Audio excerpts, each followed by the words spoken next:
Bonjour, c'est jeudi. Oh, bien-aimés dans le Seigneur, nous sommes dans la joie de commencer un nouveau livre, le livre d'Esther. Ce livre, nous l'avons étudié plusieurs fois dans la cellule, mais depuis que nous avons commencé nos enseignements sur YouTube, je ne pense pas qu'on a parlé du livre d'Esther. Pourquoi le livre d'Esther? Mais c'est parce que le Seigneur me révèle de partir pendant cette période d'Esther, de passer des moments d'Esther,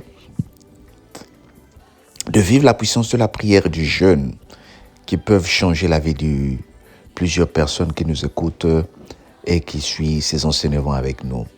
Alors, nous sommes en train de commencer le livre d'Esther en prenant le chapitre 1. Pour ceux qui ont le Louis Ségan, c'est la page 515, comme aime dire la sœur Laure. Nous lisons Esther chapitre 1 et nous allons introduire chapitre 1, versets 1 à 9. C'était au temps d'Azérus, de ce Azérus qui régnait depuis l'Inde jusqu'en Éthiopie sur 127 provinces. Et le roi Azérus était alors assis sur son trône royal à Suse, dans la capitale. La troisième année de son règne, il fit un festin à tous ses princes et à ses serviteurs. Les commandants de l'armée et de Perse et de Médès, les grands et les chefs des provinces furent réunis en sa présence. Il montra la splendide richesse de son royaume et éclatante magnificence de sa grandeur pendant nombre de jours, pendant 124 jours. Lorsque ces jours furent écoulés, le roi fit pour tout le peuple qui se trouvait en Suse, la capitale, depuis le plus grand jusqu'au plus petit, un festin qui dura 7 jours, dans la cour du jardin de la maison royale. Des tentures blanches, vertes et bleues s'étaient attachées par des cordons de buisseux et de pourpre, et des anneaux d'argent et des colonnes de marbre. Des lits d'or et d'argent reposaient sur un pavé de porphyre, de marbre, de nacré et de pierre noire. On servait à boire dans des vases d'or. Oh là là! De différentes espèces, il y avait en abondance du vin royal.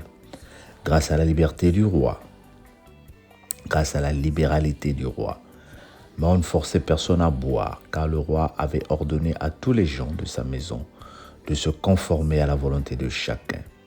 La reine Vashti fit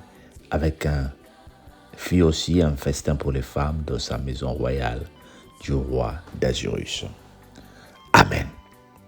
Le roi, nous sommes en train de voir ici comment dans l'ancien temps, des territoires étaient énormes.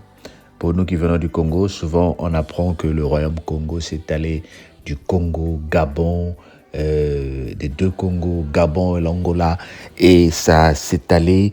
Donc nous voyons qu'il y a des royaumes qui ont excédé ce qu'on appelle aujourd'hui des territoires des nationaux. Et le roi ici est en train de diriger beaucoup de provinces, de l'Éthiopie jusqu'à l'Inde ou de l'Inde jusqu'à l'Éthiopie. Et nous voyons comment le roi était riche. Il a fait une fête qui a duré pratiquement 120 jours, où il a demandé à tous ses collaborateurs, ses princes, de venir s'amuser avec lui. Et après cela, il a fait une autre fête pour le peuple, où il a servi du vin. Et on dit ici, on ne forçait à personne de boire, mais à celui qui voulait boire, il buvait. À celui qui voulait s'amuser, il s'amusait. Nous sommes en train de voir ici que c'était un grand roi qui avait beaucoup de grâce et beaucoup de puissance. La reine aussi, de son côté, organise un festin. Bien-aimé, ceci est l'introduction d'une histoire que tu vas aimer. Pour ceux qui n'ont pas lu encore le livre d'Esther, ceci est l'introduction d'une histoire qui a beaucoup de révélations divines. Vous savez, les histoires de la Bible, Dieu les a écrites pour nous montrer l'efficacité de la puissance divine, de la prière, du jeûne, de tout ce qui se passe dans nos vies. Voilà pourquoi je t'encourage, toi et moi, à lire la Bible. Voilà pourquoi je t'encourage, toi et moi, à suivre les Écritures. Cette parole est une parole qui va changer une histoire de ta vie. Cette parole est une parole qui va t'amener à comprendre comment le Seigneur est merveilleux. Alors je t'invite à commencer à lire ce chapitre, bien-aimé. Je t'invite à commencer à prendre des notes.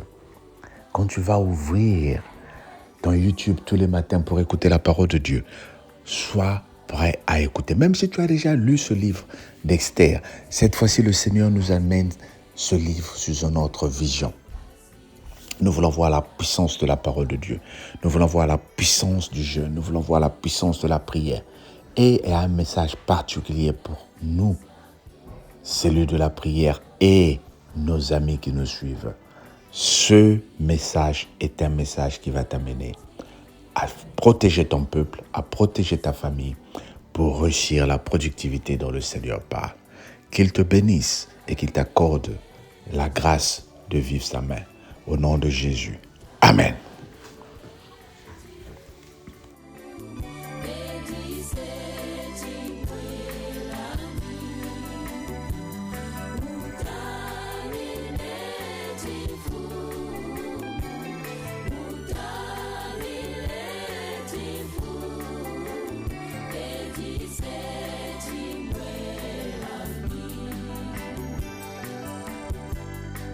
See